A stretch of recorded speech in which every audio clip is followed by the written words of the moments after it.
Hello नमस्कार। खुश रहो बच्चों। I am JVM doctor Shahnawaz Alam, assistant professor of Jyoti Vidyapeeth women's university Jaipur. Today we discuss about system of note issue. One of the most important roles of central bank is issuing currency. For issuing currency, the central bank has to maintain certain amount of reserve in, in form of gold and foreign exchange. This is to support the issue of currency and to maintain its value. As the banker to issue, every currency issued by the central bank is liability because it is nothing but a promissory note. This is liability has to be balanced by equal amount of assets. Hence, the banks maintain certain amount of asset in the form of golds and foreign currency. Thus, the central bank adopts different types of note issue and different system of note issue. We can explain separately each the systems. ठीक है, ये कह रहा है कि note system of note issue.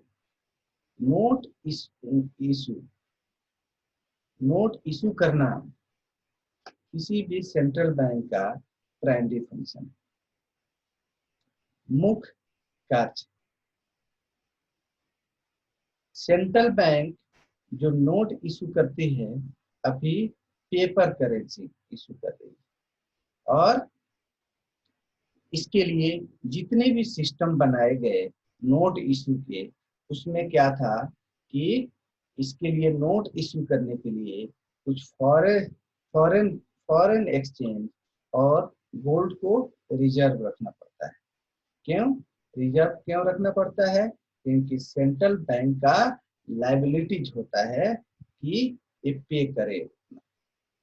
ठीक है, जो नोट इशू है उसकी वैल्यू डिपेंड करता है रिजर्व पे और सिस्टम ऑफ सेंट्रल बैंक। इसीलिए हमारे जो नोट इशू इंडिया में होते हैं, हमारे नोट कितने इशू हो रहे हैं? 1 रुपये से लेके और 2000 तक। 1 रुपया के नोट पे सिग्नेचर किसका होता है?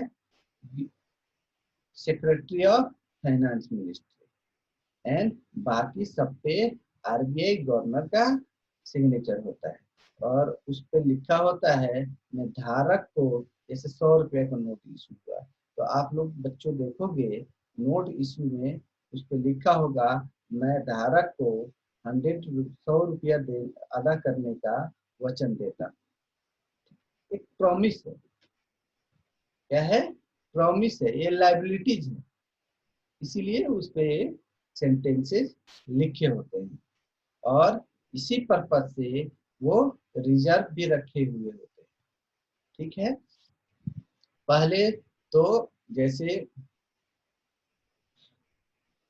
मेटेलिक स्टैंडर्ड जो था, मेटेलिक स्टैंडर्ड में फेस वैल्यू और रियल वैल्यू एक समान होते थे, एक जैसे होते थे, इसीलिए उसके लिए जितने के नोट इशू होता था उतना ही रिजर्व रखना पड़ता था। मगर धीरे धीरे सिस्टम चेंज हुआ, अभी मिनिमम रिजर्व सिस्टम पे हमारा सेंट्रल गवर्नमेंट काम कर रही है, इस बेस पे नोट इशू करती है। ठीक है, और डिफरेंट टाइप्स इसके हैं, डिफरेंट सिस्टम है नोट इशू के, हम इसको विस्तार पूर्वक समझेंगे। ठीक है, first maximum fiduciary system. Maximum amount of currency will be issued without the backing of gold or foreign currency. This system gives maximum power of central bank, and this was adopted by France till 1928.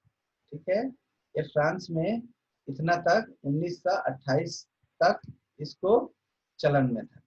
ठीक है, ये maximum amount currency will be issue, मतलब ज्यादा से ज्यादा currency issue हो सकता है without the backing of golds and currency, foreign currency. ये बिना मतलब इसकी लिमिट नहीं है, जितना नोट छाप लो, ठीक है। तो 1928 तक हुआ था, मगर ये सब सिस्टम जितना भी नोट छापोगे उसकी वैल्यू गिरती जाएगी, ठीक है। तो आपको याद होगा कि ग्रेट डिप्रेशन हो गया था 1929 में, ठीक है। पैसे लेके जाओ और मार्केट से सामान बहुत कम मिलते थे, है ना, उसकी वैल्यू नहीं बच गई थी। तो उसके बाद दूसरा जो क्या होता है, उसके बाद दूसरा सिस्टम स्टार्ट हुआ नोट इशू का, उसको कहलाया fix fiduciary system.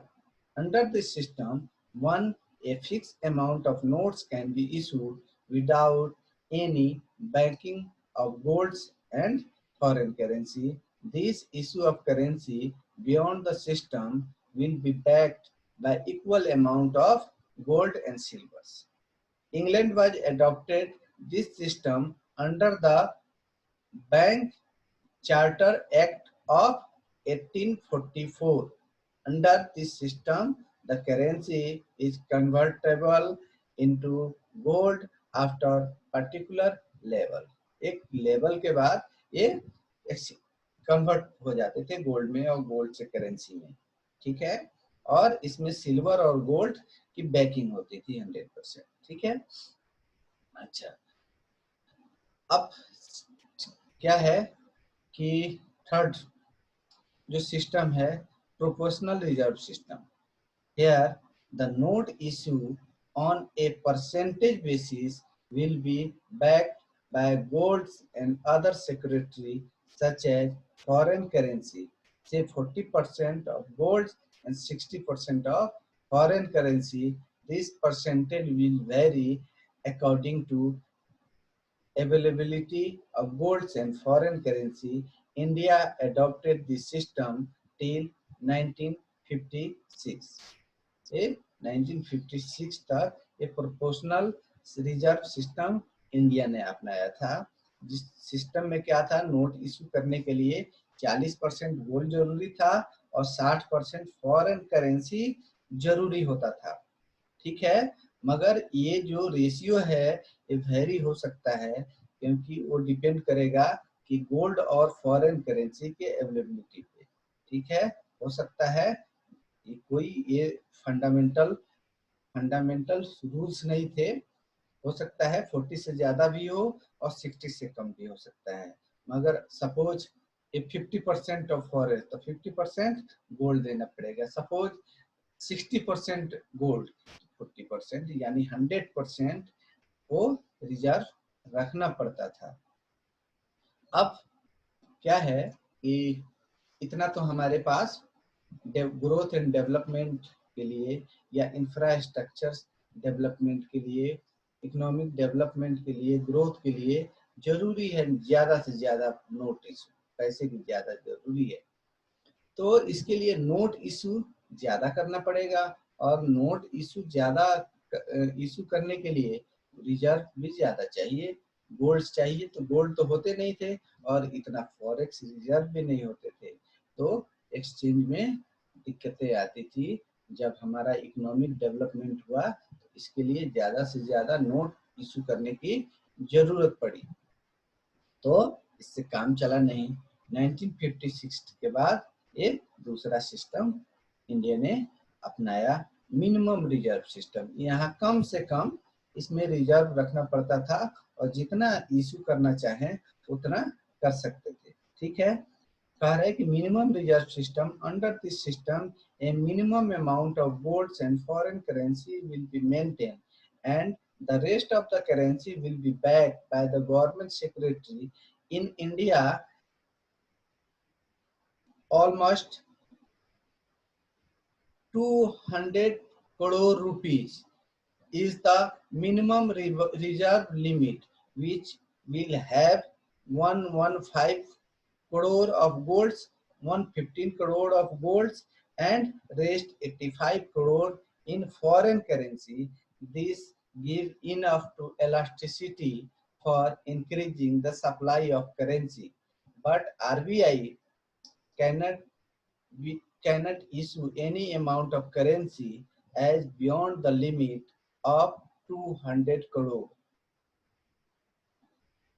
There should be other securities such as government treasury bill to back the issue of money.